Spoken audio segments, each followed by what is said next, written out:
وفعل ربك بأصحاب الفيل ألم يجعل كيدهم في تضليل وأرسل عليهم طيرا أبابيل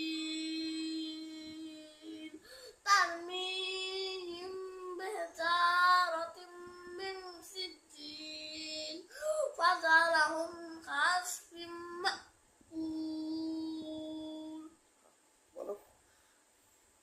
আমার এই ভিডিওটাকে সবাই বেশি করে লাইক সাবস্ক্রাইব এবং কমেন্ট করে দিয়ে যাবেন আর আমার জন্য দোয়া করবেন। আমি জানি বড় হয়ে একদিন কোরআনের হাফেজ হতে পারি।